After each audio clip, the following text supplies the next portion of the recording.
Hello guys, welcome to my YouTube channel. और तो मैं आपको बताने वाली थी कि सारे यूट्यूबर्स टीचर्स हमको बोलते हैं कि हमको अगर हम किसी एग्ज़ाम के लिए तैयारी कर रहे हैं तो हमको 10 घंटे 12 घंटे पढ़ने की ज़रूरत है। ऐसा बिल्कुल नहीं है। ये मैंने खुद ने फ़ील किया है कि हाँ, अगर आप बिगिनर हैं, मतलब आपसे बोला जाता है कि आप 16-16 घंटे पढ़ाई कीजिए तब आपका एग्ज़ाम क्लियर होगा, ऐसी इतनी ज़रूरत नहीं होती है। क्योंकि ये मेरे पे बीती है, मैं जानती हूँ। ऐसा नहीं है कि आपको 16 घंटे पढ़ना पड़ेगा।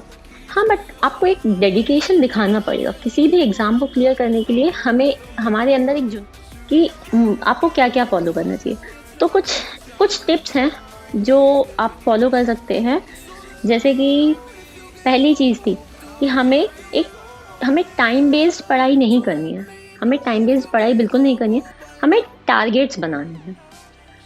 सबसे पहली चीज़, जैसे कि अगर आप बिगिनर हैं तो आपको चाहिए कि आप हाँ, अगर आप बिगिनर हैं तो आपको थोड़े से एफर्ट्स ज़्यादा डालने पड़ेंगे किसी और के मुकाबले। जैसे कि अब मुझे थोड़ा टाइम हो चुका है तो मुझे पता है कि मुझे कितना टाइम देना है। जैसे कि अगर आप बिगिनर हैं तो हाँ, आपको अभी जैसे डेट्स नहीं आई हैं किसी भी एग्ज़ाम की। हाँ, आने वाला फेज़ 8 एग्ज़ाम है। जैसे अगर आप उसके लिए पढ़ रहे हैं तो मैं आपको बता सकती हूँ कि आपको कितनी देर पढ़ना है, कितना क्या करना है। अगर आप बिगिनर हैं, अब आपको कुछ भी नहीं पता, आप ज़ीरो से स्टार्ट कर रहे हैं, तो फिर आपको ज़रूरत है कि आप लग के कम से कम 10 घंटे, 9 घंटे, 10 घंटे दें। और अगर आपका हो चुका है, आप को आपके बेसिक्स क्लियर हैं, तो अगर आप 6 से 7 घंटे भी पढ़ेंगे, तो इट्स ऑलराइट। वो बहुत ज़्यादा है, इनफ है एकदम। आपको ज़रूरत नहीं है 16-16 घंटे पढ़ाई करने की। दूसरी चीज़ कि आपको टारगेट्स बनाने हैं। आप पहली चीज़ तो है हमें अपना सिलेबस ख़त्म करना है। हम सिलेबस को कैसे ख़त्म करेंगे? हमें टारगेट्स बनाने हैं। हमें अपने सिलेबस को टारगेट्स में डिवाइड करना है। मंथली सबसे पहली चीज़ होगी मंथली टारगेट, फिर उसके बाद हम बनाएँगे वीकली टारगेट, उसके बाद हम बनाएँगे डेली टारगेट्स। तो हम आप समझ रहे हैं मेरी बात कि हमें ऐसे अपनी चीज़ों को डिवाइड करना है कि मुझे इतनी चीज़ इतने दिन में ख़त्म करनी है। जैसे मैं खुद अभी मेंस के लिए तैयारी कर रही हूँ, तो मैंने फिक्स कर लिया है कि मुझे डेली के 100 क्वेश्चंस करने हैं। इस चैप्टर से, इस बुक से इतने क्वेश्चंस मुझे बनाने हैं। तो हमें वो चीज़ फ़ॉलो भी करनी पड़ेगी। आप ज़्यादा पढ़ें, कम पढ़ें मैटर नहीं करता है। मैटर ये करता है कि आप उस चीज़ पे लगातार मेहनत करते रहें। आप छोड़ें ना। आप ऐसा नहीं, आप खाना खाना तो नहीं छोड़ते, तो हम पढ़ाई करना भी क्यों छोड़ेंगे? कुछ भी हाँ, बहुत एक्सट्रीम रीज़न्स हैं आपके तो समझ आता है।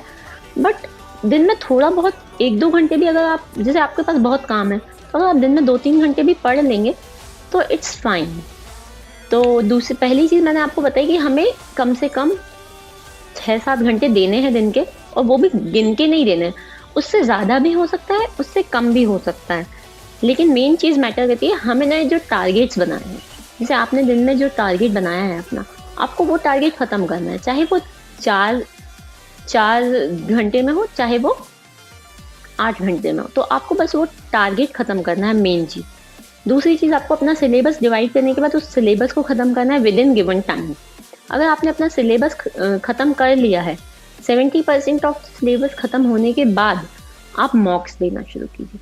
और एसएससी का जो पैटर्न रहा है, उसके हिसाब से आपको प्रीवियस ईयर पेपर्स लगाना बहुत बहुत ज़्यादा इम्पोर्टेंट होता है।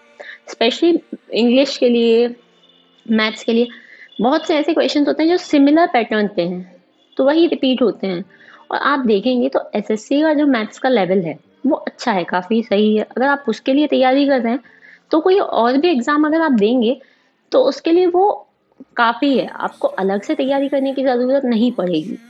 और मैं खुद कुछ चीज़ें प्लान कर रही हूँ कि आपके लिए मैं भी कुछ दिनों में कुछ वीडियोस लाऊंगी, जिसमें आपको जो बुक्स हैं, आपको किन बुक्स से पढ़ना चाहिए, कितना क्या पढ़ना चाहिए, क्या सिलेबस है, मैं आपको सब बताने वाली हूँ। तो दूसरी चीज़ हो गई हमारी कि हमें अपना सिलेबस ख़त्म करना है, हमें टाइम बाउंड नहीं, हमें टारगेट बेस्ड पढ़ना है। हमने जब अपना 70% ऑफ सिलेबस ख़त्म कर लिया है, उसके बाद हम जो मॉक्स लगा रहे हैं, उसके बाद हमें ऐसा नहीं है कि हमने सिर्फ मॉक दे दिया, नंबर देख लिया, ख़त्म। ये चीज़ मैटर नहीं करती। दूसरी चीज़ है, हमें उसका अच्छे से एनालिसिस करना है। अब एनालिसिस कैसे करें, ये चीज़ मैं आपको बताती हूँ। ऐसा नहीं है कि आपने जो सही क्वेश्चन कर दिया उन्हें छोड़ दें, जो गलत कर लिया उसे बस देख लिया उसका सॉल्यूशन, ये चीज़ है। जो चीज़ आपने गलत की है उसको आप फिर से सॉल्व करें। अगर उसका आंसर आपसे फिर भी नहीं आ रहा है तो फिर आप उसको एक अलग नोटबुक बना लीजिए, उसमें उसको लिख लीजिए। जितने भी आपके क्वेश्चंस ऐसे हैं जो आपसे बिल्कुल नहीं बनते हैं, उन्हें आप एक अलग बुक में लिखिए। ये चीज़ हाँ, मतलब मैंने तो जितने लोगों ने मुझे एडवाइस दी सबने ये बोला है कि ये चीज़ बहुत इफ़ेक्टिव रहती है। क्योंकि इसी से आप मतलब जब आपका रिवीजन होगा तो आप वही नोट्स से रिवाइज करके जा सकते हैं जो आपसे नहीं बन रहे थे, क्योंकि बाकी चीज़ें तो आपको क्लियर है, वो चीज़ें तो आपको आती हैं। तो ये भी है एक चीज़ कि हमें अपने जो चीज़ हमसे नहीं बन रही है उसको हम अलग लिख लें। हाँ, मैं बात कर रही थी ये मॉक्स की। तो आपसे जो चीज़ नहीं बन रही है आप उसको पहले खुद से सॉल्व करने का ट्राई करें। जब वो नहीं बन रहा है तो उसका सॉल्यूशन देख के अलग चीज़ में लिख लें। लेकिन हमें सिर्फ इस पे नहीं बैठना है, हमें अपनी स्पीड इम्प्रूव करनी है मॉक्स देते में।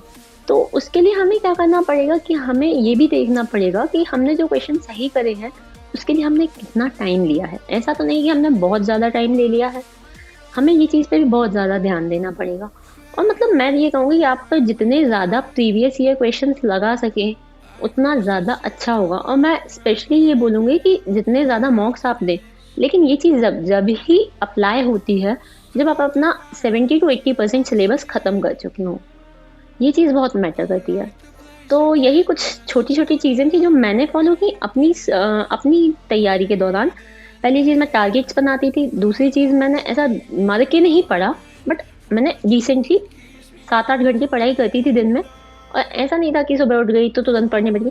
नहीं, मैं सब चीज़ें करती थी क्योंकि दिन में हमारे पास मेरा ये है कि मैं सुबह जल्दी उठ जाती हूँ और रात में देर तक सोती हूँ, 12 बजे तक सोती हूँ। तो वो चीज़ मैटर नहीं करती।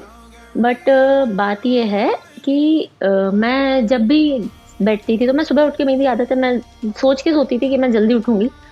7 बजे सोचती थी, 8 तक उठ जाते थे। तो बस वही है कि आपको, और ये चीज़ बहुत मैटर करती है कि आप, ऐसा नहीं है कि कोई सुबह पढ़ रहा है तो वो उसको ज़्यादा याद हो जाएगा, या ऐसा कुछ नहीं होता है। आप अपने कन्वीनियंस, अपने टाइम के हिसाब से पढ़ें, वो सबसे ज़्यादा ज़रूरी है। आपको रात में आता है, ज़्यादा ध्यान लगता है आपका पढ़ाई में, तो आप जब पढ़ो, क्योंकि वही चीज़ मैटर करती है हमारे लिए कि हम कितना क्या पढ़ रहे हैं, वो चीज़ ज़्यादा मैटर करती है। ये मैटर नहीं करता कि आप किस टाइम पे पढ़ रहे हैं। तो यही छोटी-मोटी चीज़ें थी जो मैं अपने टाइम पे फ़ॉलो कर रही थी कि मैंने टारगेट बना के सिलेबस ख़त्म किया, मॉक्स बहुत प्रैक्टिस की मैंने, मतलब 2019 और 2018 दोनों के पूरे मॉक्स लगा चुकी थी मैं। और उसके बाद जो टेक्स्ट बुक था, टेक्स्ट बुक पे फ्री मॉक टेस्ट थे, मैंने वो भी बहुत दिए। और हफ्ते में 2 मॉक्स देती थी मैं, लाइव मॉक्स होते थे, तो वो देती थी मैं। बस यही कुछ चीज़ें थी जो फ़ॉलो किया मैंने। और ऐसा नहीं है, मेरे भी काफ़ी अच्छे नंबर्स नहीं आ रहे थे जब मैं मॉक्स देती, मतलब ये इतना पढ़ता है, ये उतना पढ़ता है तो इसका होगा, ऐसा कुछ नहीं है। ये सब आपकी अंडरस्टैंडिंग पे डिपेंड करता है। चलिए, तो ज़्यादा लंबा ना करके इस वीडियो को मैं इसको यहीं ख़त्म करती हूँ।